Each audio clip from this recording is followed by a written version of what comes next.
한국은 중요한 이웃이라는 표현을 사용해 국내에서도 화제가 되었는데요. 일본의 마이니치는 아베가 한국은 중요한 이웃나라라는 언급을 했지만 가장 중요라는 말은 피한다는 내용으로 기사를 전했습니다.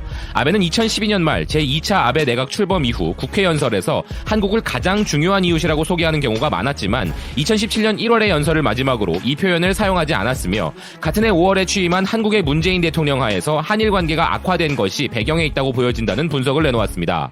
이런 부분에 대하여 일본의 FNN 프라임은 좀 더 자세한 내용을 전하고 있는데요. 아베가 국회 연설에서 한국이라는 단어를 언급했지만 그 이유는 한국에게 항의를 하기 위한 의도라고 헤드라인을 전하고 있습니다. 기사는 아베가 북한, 중국, 러시아와의 관계를 언급한 후 한국에 대해서는 한국은 중요한 이웃이다. 국제법에 따라 국가 간의 약속을 준수할 것을 요구하고 싶다라고 언급한 것이 전부였고 북한, 중국, 러시아에 비해 비교적 간단한 언급을 했는데 한국이라는 단락이 부활한 것이 오랜만이라는 이야기를 하고 있습니다. 그러면서 기사는 아베가 과거에 한국을 언급한 부분들을 소개하는데요.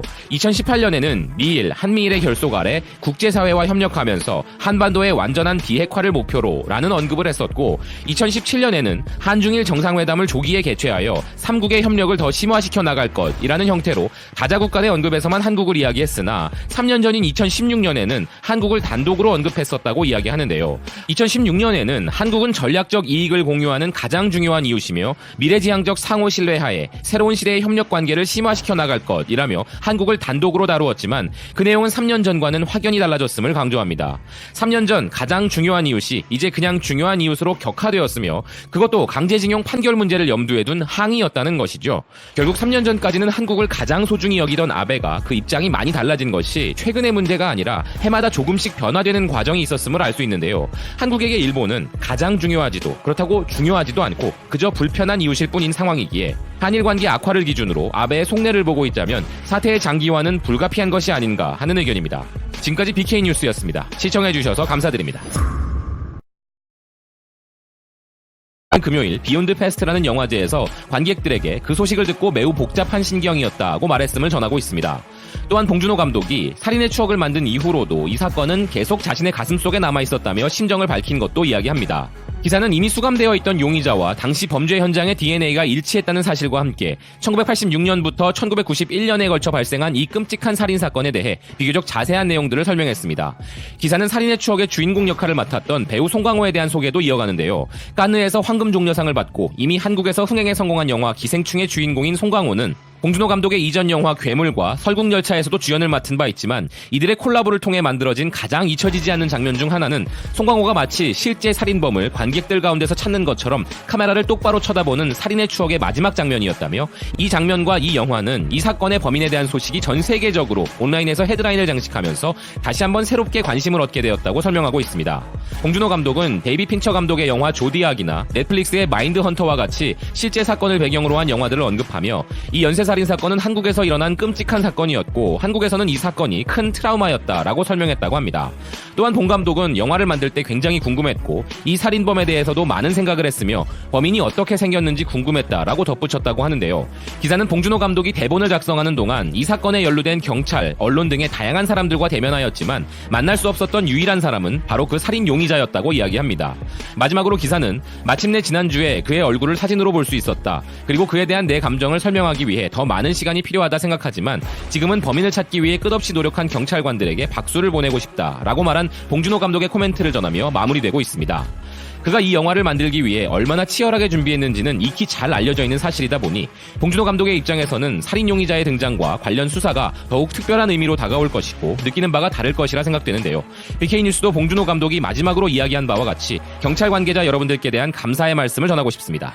오늘의 마지막 소식으로는 태국이 한국에 열광하고 있다는 기분 좋은 소식을 전하고자 합니다. 태국의 방콕 포스트는 한국에 열광하는 태국에 대해 이야기하는 칼럼을 소개하고 있는데요. 기사는 2005년부터 K-팝과 한국 드라마가 태국의 TV를 장악하기 시작했다면서 한국은 태국에서 한국 문화를 서양 문화나 일본 문화와 같은 수준으로 발전시켰으며 사실 대부분의 태국 TV 채널들이 한국의 TV 프로그램과 드라마를 방영하고 있고 이는 태국 TV의 필수적인 요소라고 이야기하고 있습니다. 2005년 방영된 드라마 대장금을 계기로 한류가 시작되었는데 드라마 드라마 대장금은 태국 사람들에게 큰 반향을 일으켰으며 이런 한류로 인하여 이전에 태국인들이 한국인들에 대해 거칠고 감정이 없다고 여겼던 인식이 완화되었으며 한국의 제품들까지도 태국 소비자들로부터 인정을 받고 있다고 합니다. 한국의 자동차도 한류 이전에는 태국에서 인기가 없었지만 세계적으로 알려진 한류의 영향력은 이제 연예계와 자동차 분야를 넘어섰으며 또한 CJ 엔터테인먼트가 태국 영화를 제작 및 배급하겠다는 입지를 굳힌 점과 더불어 오늘날 태국에서는 한국과 관련된 모든 것들이 사업화되어 수익을 발생시키고 있고 K-팝은 음식, 패션, 성형 등 태국 소비자들의 선호도에 큰 영향을 미치고 있다고 전하고 있습니다.